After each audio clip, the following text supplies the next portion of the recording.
أعوذ بالله من الشيطان الرجيم. بسم الله الرحمن الرحيم. البين هي الحالقة، وفي رواية هي الحالقة لا تقول تحلق الشعر ولكن تحلق الدين، أو كما قال عليه الصلاة والسلام. رواه الترمذي وأبو داود. صدق الله العظيم وصدق رسوله النبي الكريم، ونحن على ذلك من الشاهدين والشاكرين، والحمد لله رب العالمين. سبحانك لا علم لنا إلا ما علمتنا إنك أنت العليم الحكيم. رب اشرح لي صدري ويسر لي أمري واحلل عقدة من لساني يفقه قولي. رب زدني علما.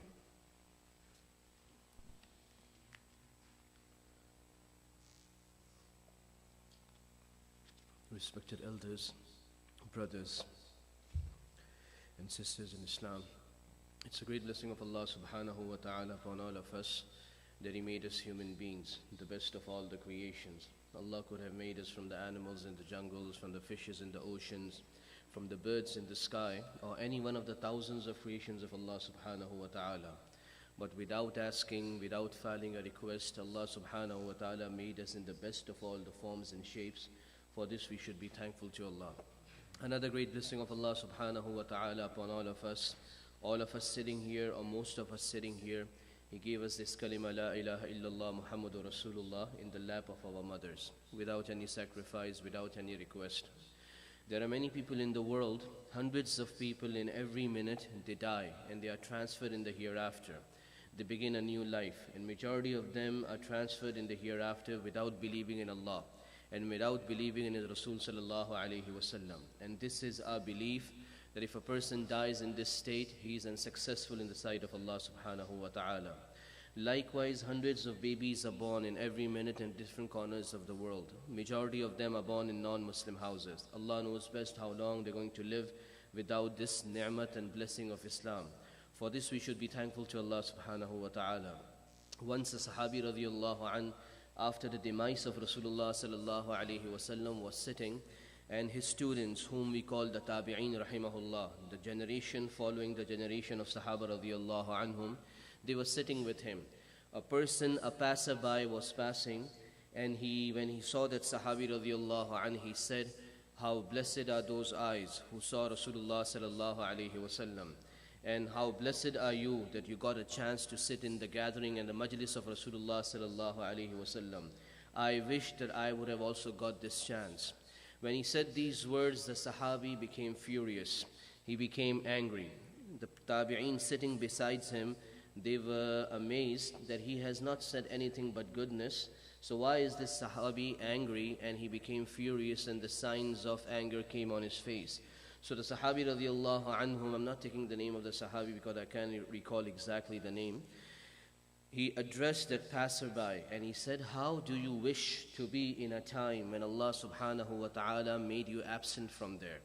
How do you wish to be in a time when Allah subhanahu wa ta'ala made you absent from there?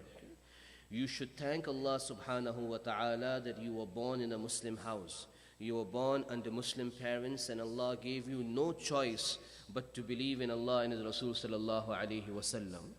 On this you should be thankful to Allah subhanahu wa ta'ala. And Allah reserved the torture and the atrocities for us, meaning the Sahaba radiallahu anhum. In that time the situation was such that when we accepted Islam, our nights were restless, our nights were sleepless. In the day we were restless. Why? Because we saw our brothers who had not accepted Islam yet. We saw our parents who had not accepted Islam yet. And we knew the fact that they will enter Jahannam once they die. They will enter the hellfire. And how can we have a sound sleep at night when we know our parents will be entering hellfire tomorrow because they have not accepted the word of Rasulullah sallallahu alayhi wasallam? So we were in such a state of torture and restlessness, and Allah saved you from this. And Allah saved you from the torture and the depression and the atrocities and the harm that was done to the Sahaba radiallahu anhum just because they accepted the da'wat of Rasulullah sallallahu alayhi wasallam. So don't wish for something that you don't know you had been able to accept or not. He also said one thing. He said, what guarantee you have that if you were in the time of Rasulullah sallallahu alayhi wasallam, you would have accepted his da'wat? Abu Jahl was also there. Abu Lahab was also there. Utbah and Shayba were also there. They were more understanding the language. They had more understanding of the language of Arabic.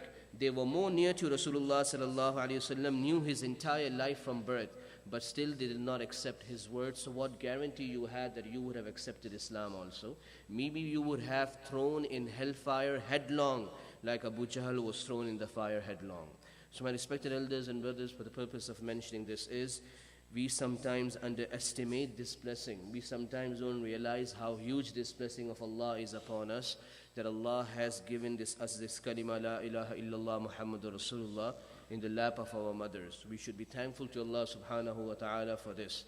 Another great blessing of Allah subhanahu wa ta'ala, He made us in the ummah of Rasulullah sallallahu alayhi wa sallam, the last nation to come, but the first nation to enter Jannah on the Day of Judgment. We are last in this world, but the entrance into Jannah is prohibited on all the previous nations, unless the nation of Rasulullah sallallahu alayhi wa sallam enters Jannah.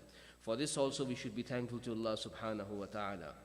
And coming on the topic, as you know, the topic is family disputes, reasons and solutions.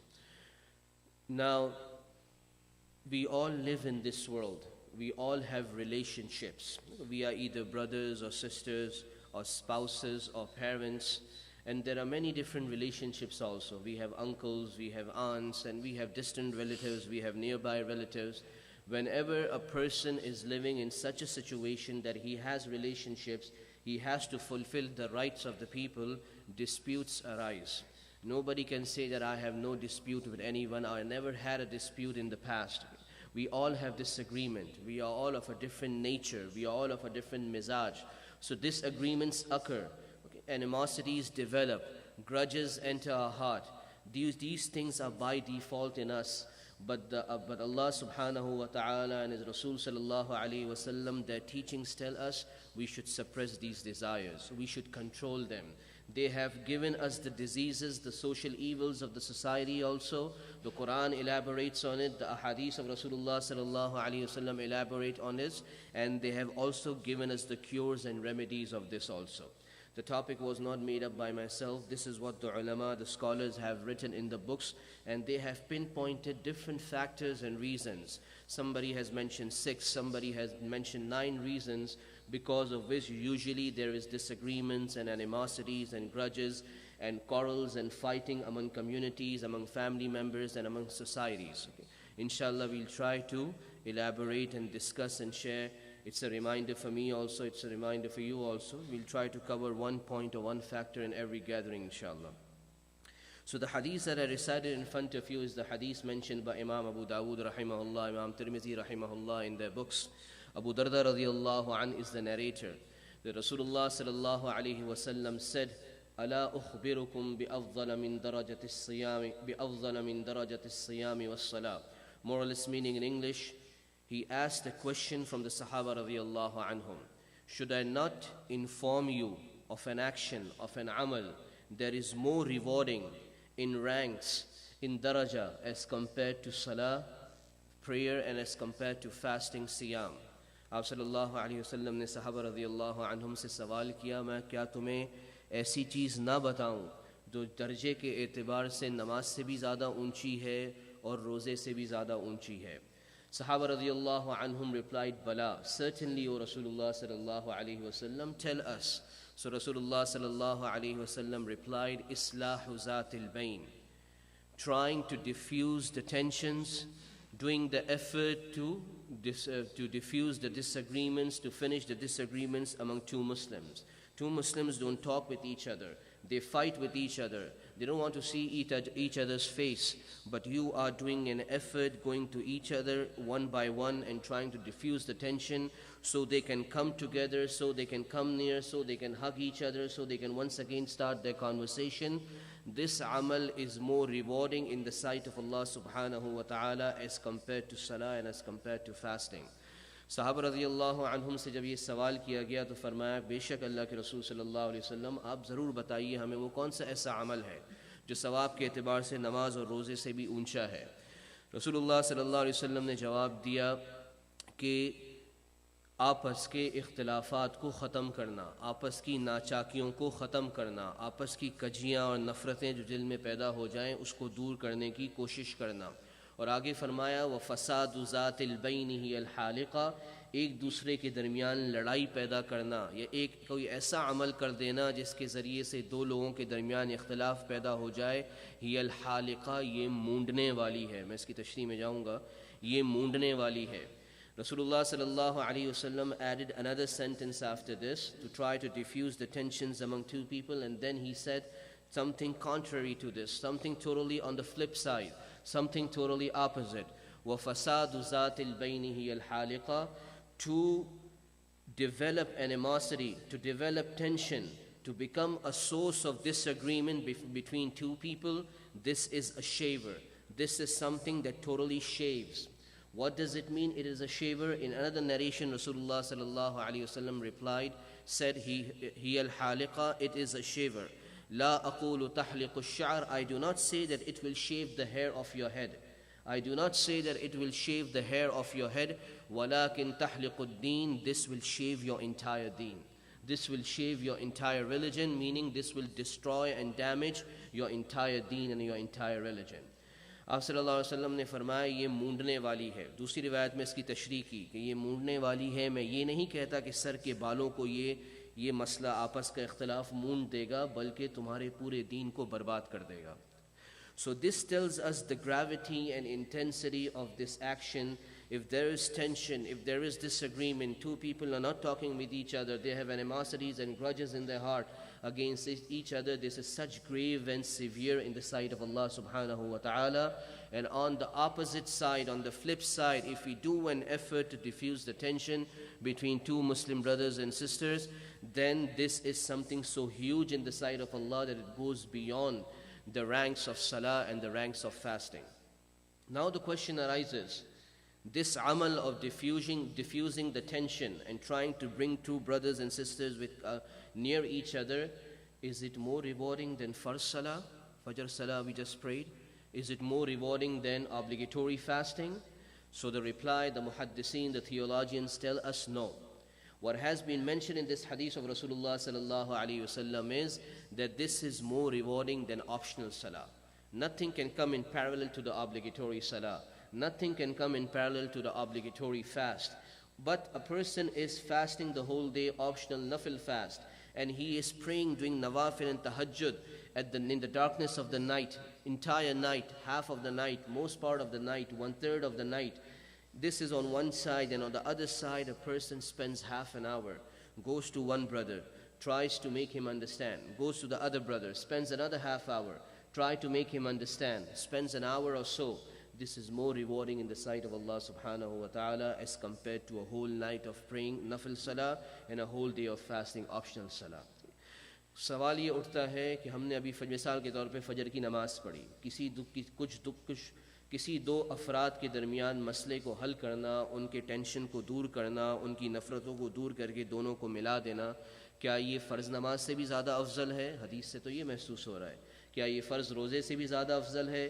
तो मुहद्दिसीन ने इसको clear किया, इसकी तशरीह की कि फ़र्ज़ का तो किसी चीज़ के साथ मुकाबला नहीं हो सकता।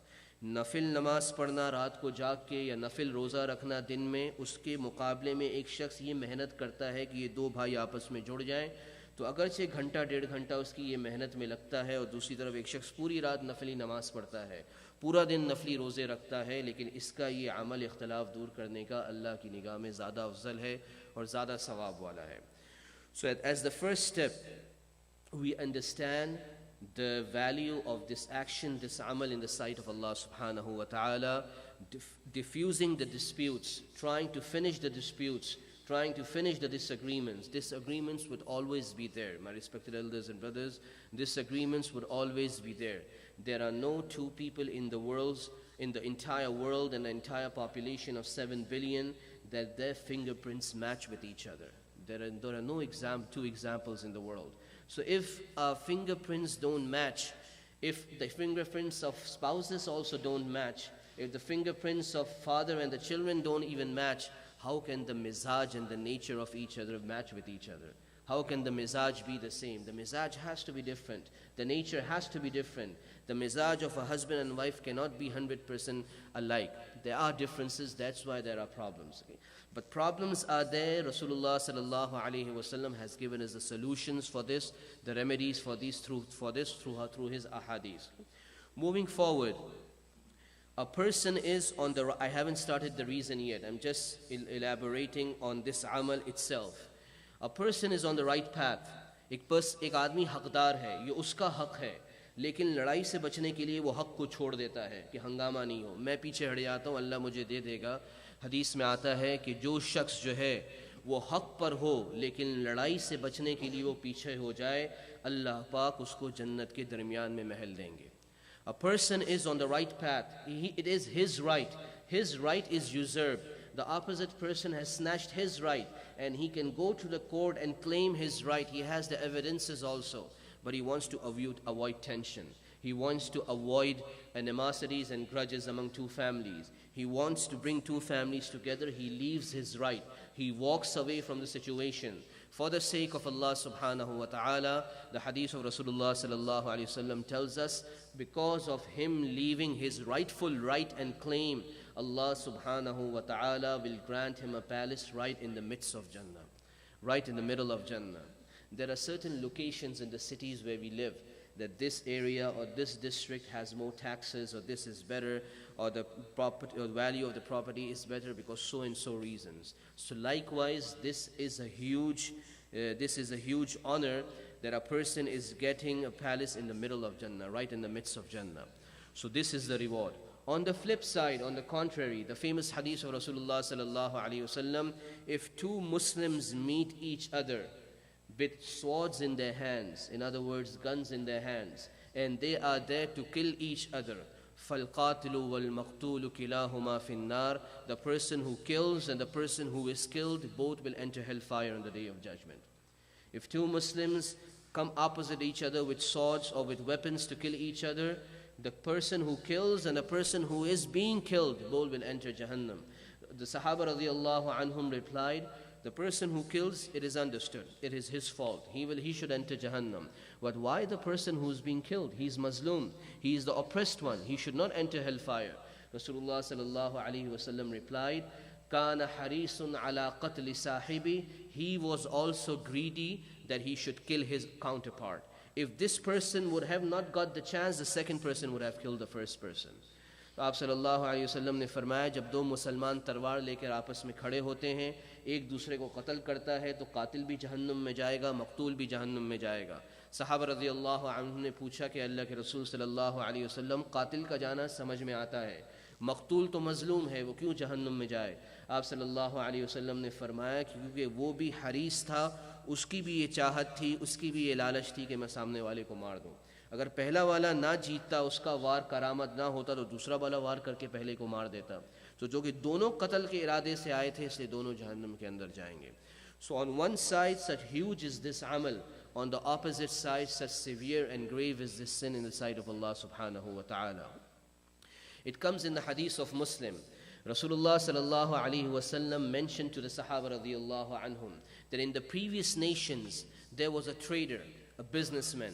When he used to dispatch his workers, they used to, even in today, even in certain countries, people carry the loads, they walk house to house, they go house to house, and they sell their items. Likewise, the businessman, the trader used to dispatch his team of workers. They used to go house to house, they used to go in the marketplaces in the day, stand there, and then return in the evening. But he used to give them an advice that when anybody wants to buy something from you, the buyer does not have enough money, he asks for discount, give him a discount. And if you have lended money to someone and it is time for him to return the money, but he does not have money, expand his time, give him some time. Or he returns less money, accept it from him, forgive it for the sake of Allah subhanahu wa ta'ala. Actually, the hadith starts like this. He is presented, he dies, and his account is presented in the court of Allah subhanahu wa ta'ala. Allah asks the angels what is there in his accounts. The angels reply, he has no prominent good deed. He has no prominent good deed in his account, but this is the only amal he used to do. The words of hadith are, Sahlan idha ba'a wa sahlan idha ishtara. He was soft when he used to sell, and he was soft when he used to buy. Somebody asked for discount, he used to give it. Somebody wanted extra time in repaying, he used to give it. Allah subhanahu wa ta'ala replied, more or less to the nearest meaning of the hadith, that this is my quality, that I am merciful on the humanity, and he had this quality, then I forgive him because he used to do like this. So Allah subhanahu wa ta'ala really likes a soft person who forgives for the sake of Allah subhanahu wa ta'ala, who walks away from the situation for the sake of Allah subhanahu wa ta'ala, who tends to forgive others and leave his right and let others enjoy for the sake of Allah subhanahu wa ta'ala. हदीस में आता है कि आप सल्लल्लाहु अलैहि वसल्लम ने पिछली उम्मतों के वाक़यात में से एक वाक़या ज़िक्र किया। एक शख्स का इंतकाल हुआ, दरबार में अल्लाह के पेश हुआ, फ़रिश्तों से पूछा गया इसके नाम अमाल में क्या है। फ़रिश्तों ने कहा कि कोई ख़ास बड़ा नेक अमल नहीं है, एक अच्छा काम करता था, जब ताजिर था, जब अपने मज़दूरों को भेजता था तो कहता था कि कोई डिस्काउंट मांगे, रियायत मांगे, उसको चीज़ बेचते हुए रियायत दे दो, कम पैसे भी ले लो, चीज़ उसको दे दो अगर वो ज़रूरतमंद है। और कोई तुम्हें कर्ज़ा पे करने आए, जो पैसे उधार हैं, पैसे तुम्हें मिलने हैं, उसको ज़्यादा वक्त की ज़रूरत हो, वो इस वक्त तंगदस्ती की हालत में हो, कर्ज़ा नहीं लौटा सकता हो, उसको मज़ीद वक्त दे दो, या पूरे पैसे ना लौटाए उसको माफ़ कर दो। तो जब ये बात जब अल्लाह पाक के सामने पेश की गई तो अल्लाह पाक ने फरमाया कि ये तो मेरी सिफ़त है मखलूक पर रहम करने की, इस अमल की वजह से मैंने इसकी मग़फ़रत कर दी और ये जन्नत में दाखिल हो कर दिया जाए। सो इतना बड़ा और इतना अहम और इतना अजीम है ये अमल अल्लाह की निगाह में कि अल्लाह की खातिर हम लोगों को माफ़ करें, अल्लाह की खातिर हम लोगों से जो है वो दरगुज़र करें। This is as far as the amal is concerned. Coming on the first factor, we'll just mention one factor today and wrap up the gathering. The first factor because of which, or the major reason because of which usually there are disputes in the communities and there are disagreements in the communities, the major factor today is, my respected elders and brothers, is takabbur, having kibr, having arrogance in oneself that I am better than the opposite person. I am better than the opposite person. I'll just mention an incident to make us understand what level of humility is required, what level of tawazu. In Arabic and Urdu we say tawazu, and in English we say humility and humbleness. The teacher of Imam Bukhari rahimahullah, Abdullah ibn Mubarak rahimahullah, he was the student of Imam Abu Hanifa rahimahullah and a contemporary of Abu Hanifa rahimahullah also. Imam Bukhari rahimahullah, when he started memorizing the hadith, the first book of hadith that he memorized, Kitabuz Zuhdi wal Raqaiq, it's available in the markets, it's translated also. This was the book of Abdullah ibn Mubarak rahimahullah. So Abdullah ibn Mubarak was such a person that he used to teach hadith in the day and he used to pray tahajjud in the night. A very famous story, you might have heard the story before. And there was an ironsmith, you can say an ironsmith, or not an ironsmith, carpenter. There was a carpenter in his time. Just opposite him, his neighbor in the same locality opposite his house. When Abdullah Mubarak rahimahullah, in the darkness of the night, he used to stand up on the rooftop and he used to start his tahajjud salah. This was the time for the carpenter to go to sleep. He was tired for the whole day. He was in the jungle, cutting the logs, cutting the wood, carrying it to the market, selling it and earning halal money for himself and for his family. By the time he used to come home, take dinner, he was so tired. As soon as he used to lie down on his bed and his gaze would see Abdullah Mubarak rahimahullah on the rooftop, within a few minutes he would go to sleep, and a sound sleep. But he always had this desire that I wish also I also had the guts and I also had the strength and I also had this time that I would be able to stand in the night and pray in front of Allah subhanahu wa ta'ala as Abdullah Mubarak rahimahullah used to do. The carpenter passed away, Abdullah Mubarak rahimahullah passed away, one after another. Somebody saw Abdullah Mubarak rahimahullah in the dream. It's not a hadith, it's an incident, it's a story narrated by historians, but the scholars say this is an authentic story. Somebody saw Abdullah Mubarak rahimahullah in his dream. He said, and he was asked, what was the treatment of Allah subhanahu wa ta'ala with you? Abdullah Mubarak rahimahullah said that Allah subhanahu wa ta'ala was merciful on me. He forgave me, but that carpenter went beyond me in Jannah. That carpenter went beyond me in Jannah. This is a muhaddis of his time. The scholars have written that this is the only muhaddis theologian in the history of Islam that nobody has written any criticism of him. There is an entire sciences of the sciences of hadith we call Jarh wa Ta'deel. This is the department of Asma'ul Rijal. Those who are acquainted with the sciences of hadith know this. And the purpose of this department is to scrutinize every narrator of hadith, study his entire life. An entire generation of Muslims have dedicated themselves and they have compiled the life history of thousands and thousands of the narrators of hadith, and not a single narrator is left. Thousands of books are there in the market. Imam Zahabi rahimahullah, Ibn Ziya al-Muqaddisi rahimahullah, Ibn Hajar al-Asqalani rahimahullah. These are the famous names in these sciences. So the entire history of the narrator is scrutinized, and then he is regarded an authentic narrator or a false narrator. That's why the hadith becomes strong or the hadith becomes weak based on the narrator, not based on the hadith itself. So not a single theologian in the history of Islam has mentioned any bad word or any scrutiny for Abdullah ibn Mubarak rahimahullah, a person of such a caliber, a person on such a high status. And he said the carpenter went beyond me in Jannah. He is on a high status in Jannah. The person who saw the dream woke up. He was confused. He was amazed. He walked to the house of the carpenter and he asked this question for the family members, that this is the dream I have seen. This person lives here. Yes, he also passed away. He used to live, but he passed away. Can you give me the life, the habits of this person or the life of this person, what he used to do, what amal was there in his life? That Abdullah ibn Mubarak rahimahullah says in the dream that he went beyond me in Jannah. So the wife replied that he used to do two things that I know specially of him. Whenever he was cutting the logs in the jungle with the axe, the person takes the axe backward and with full force he hits it on the log, so the log cuts into two pieces. So whenever he was about to bring his axe in the front, he would hear the azan, Allahu Akbar. He would leave his axe right in the middle and throw it. He won't even bother to complete the cutting of the log. Though it was allowed, though it was permissible, just to finish his work, but he was so much respected and reverence he had for azan, he would stop wherever it was and he would throw it away. And then he would start preparing for the salah. This is one special thing I knew about him.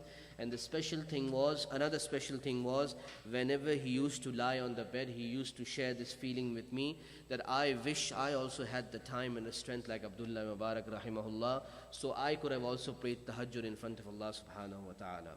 These were the two things he used to do. Then the person says, the narrator of this incident, now I understood why Abdullah Mubarak rahimahullah said that he went beyond me in Jannah.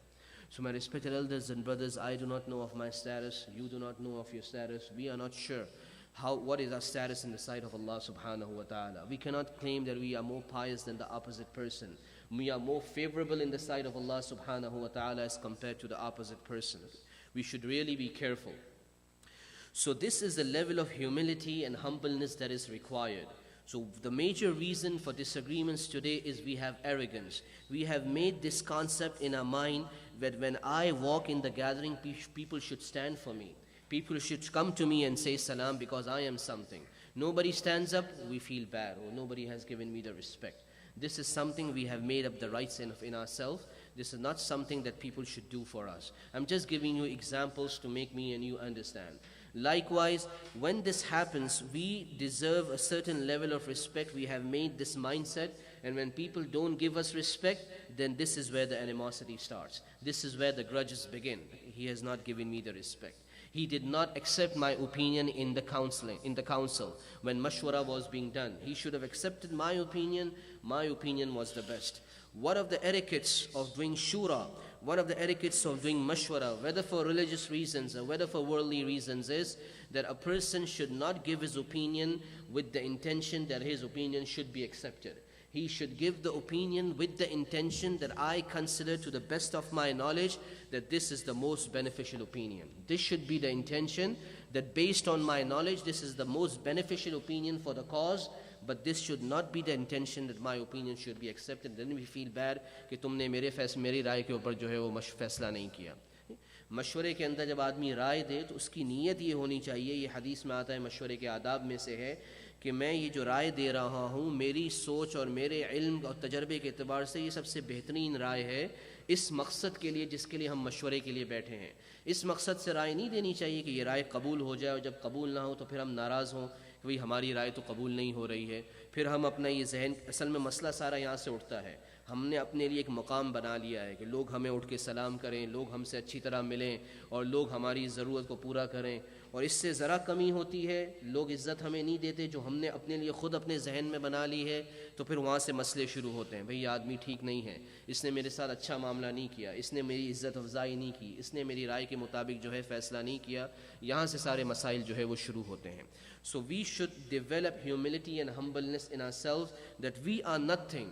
Every human being in the entire world is better than us in the sight of Allah subhanahu wa ta'ala. This is what is required from each and every Muslim. Man tawadha'a lillahi rafa'ahu Allah. The hadith of Rasulullah sallallahu alayhi wa sallam says, the one who humbles himself for the sake of Allah, Allah elevates him. وَمَن تَكَبَّرَ وَضَعَهُ اللَّهُ. And the one who is arrogant, Allah makes him fall down. Allah brings him down. So we have no right to have arrogance in ourselves. Second thing that is there to cure this takabbur and to cure this kibr in ourselves is isar, self-sacrifice. In Urdu we say isar, in English we say self-sacrifice. Prefer the rights of others as compared to your rights. The famous incident of the Sahabi on which the ayah of Surah Al-Dahr came down, يُؤْثِرُونَ عَلَىٰ أَنفُسِهِمْ وَلَوْ كَانَ بِهِمْ قَصَاصٌ. Not Surah Dahr. The ayah came down, يُؤْثِرُونَ عَلَىٰ أَنفُسِهِمْ وَلَوْ كَانَ بِهِمْ خَصَاصًا, that they prefer others upon themselves, though they themselves are in a difficult situation, though themselves they are in a tight situation. What happened? Guests used to come in the Masjid al-Nabawi. In Isha Salah, a guest came at the night. Rasulullah sallallahu alayhi wasallam said, guest meaning musafir travelers. There weren't any motels and hotels at that time. And this is the mizaj of Islam. Anybody comes to the masjid, the imam, the management announces, this is the brother who needs help. We have checked him. He is authentic. He needs help. Who are the brothers who can help him? So this is the mizaj of the Muslim community, that the problem is solved from the masjid. The solutions are provided from the masjid. The masjid is the base of the community. So Rasulullah sallallahu alayhi wasallam, whenever a traveler or musafir would come, he would announce among the Sahaba radiyallahu anhum who would take him home and give him the space to sleep over for one night and feed him with the food. So one Sahabi raised his hand, so I'm ready to make him as a guest for one night. He took him home, made him sit in the living area, in the living room, or where the people used to sit, the guests used to sit. He asked his wife, went in the kitchen, asked his wife, is there something to eat? The wife replied, there is only this much, that is enough for the children. Okay. We don't have enough for ourselves, or for us or for the children, or that's it. Not something that could fulfill or fill up the stomach of the guest also, and we are able to eat from it also. So the Sahabi said, if in some way let the children go to sleep, and then you present the fruit in front of us, and with the intention of fixing the lamp. In those days there were no lights. With the intention of fixing the lamp, you extinguish it. You turn it off. So what I will do is, you turn it off. So this is according to the instructions the wife did. When the lamp was turned off, the Sahabi was just moving his hand as if he is eating, and the guest started eating, and he ate to his fill.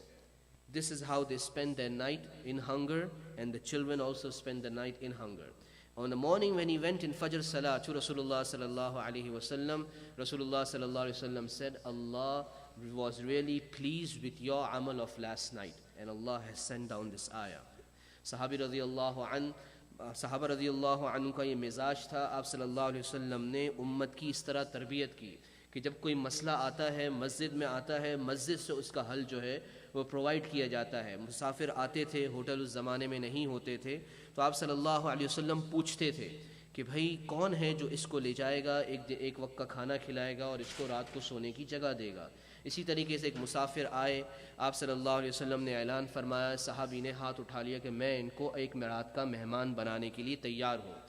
वो घर ले गए, बीवी से पूछा, कहा कि इतना खाना नहीं है कि मेहमान भी खाए और हम भी खाएं. खाना सिर्फ इतना है कि या मेहमान खा ले या बच्चे और हम खा लें. तो बीवी से कहा कि बच्चों को सुला दो किसी तरीके से बहला के, और खाना लेकर आओ, और खाना रखते हुए चराग को ठीक करने की नीयत से उसको बुझा दो. बीवी ने ऐसा ही किया.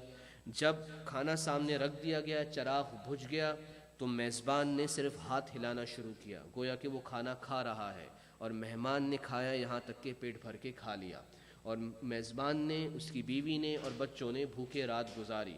रिवायतों में आता है सहाबा रज़ी, जब सुबह नमाज के लिए वो सहाबी गए, आप सल्लल्लाहु अलैहि वसल्लम ने नमाज के बाद फरमाया, तुम्हारा रात का अमल अल्लाह पाक को बहुत पसंद आया, और अल्लाह पाक उससे राज़ी हो गए, और अल्लाह ने उसको कबूल कर लिया, और अल्लाह ने ये आयत जो है वो नाजिल फरमाई है सहाबा रज़ी अल्लाह अन्हुम और तुम्हारी शान के अंदर।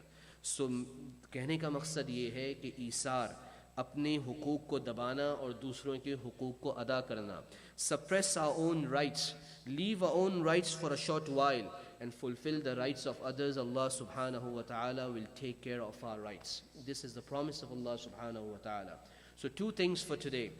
We have to stay away from takabbur, we have to stay away from arrogance. Whether there is arrogance in the head of the household, the father thinks that I am everything in the house and the children don't know anything. Sure, forgive me for saying this, the children do not know as compared to you, but at the same time they are not just people who are totally void of understanding, they also have some understanding. Ulama have written this thing, that any command, any permissible command that comes from the father, it is mandatory, it is incumbent upon the children to act upon it, as long as it's not contrary to the teachings of Islam. But likewise, the parents should consider first what command they are giving to the children. Are they able to do it or not? It is within their reach or not? So as parents, we should not push our kids or not push our children to the limit and make them rebel against us. Moderation, go to the ulama, go to the scholars of deen, those people who understand that how far should I push, how far, this is a totally different topic, so I'm not going into this. How much should I push and how far should I go? They also have some understanding, though they are not as experienced as you, though they don't have the same level of understanding as you. And we as children, we as youngsters should not think that we are better off than our parents because we are living in the 21st century, or we are going to school in this country. No. Whether our parents went to school or not, whether the parents have less education or more education than us, they have more experience than us. They have passed through this, and they already swam through this river and through this ocean of dunya, and they have already passed through this stage where we still have to pass and we still have to go. So they are more knowledgeable than us, they have more experience than us, and whatever they say, it's based for our betterment. It's for our betterment, and it's for our good future. So moderation should be in every relation, the relation of the parents and the children, the relation of the husband and the wife. Though Allah has made the husband the caretaker of the wife and the responsible of the wife, but that does not mean that he is the master of the wife and he can do whatever he wants to do. Just treat her as a slave or treat her as a commodity, or just give her this commands and do like this and do like this. That affects her health also, this affects her deen also. No. Moderation in every relation. Brothers and sisters, again moderation has to be there. So in every relation we should not have arrogance, we should not have takabbur. The hadith of Rasulullah sallallahu alaihi wasallam says, لا يدخل الجنة من كان في قلبه مثقال ذرة من كبر, أو كما قال عليه الصلاة والسلام. A person who has the slightest iota and bit of arrogance in his heart, he will not enter Jannah on the day of judgment. जिस शख्स के दिल में ज़र्रा बराबर भी बड़ाई और तकब्बुर होगा, वो क़यामत के दिन जन्नत में दाखिल नहीं होगा.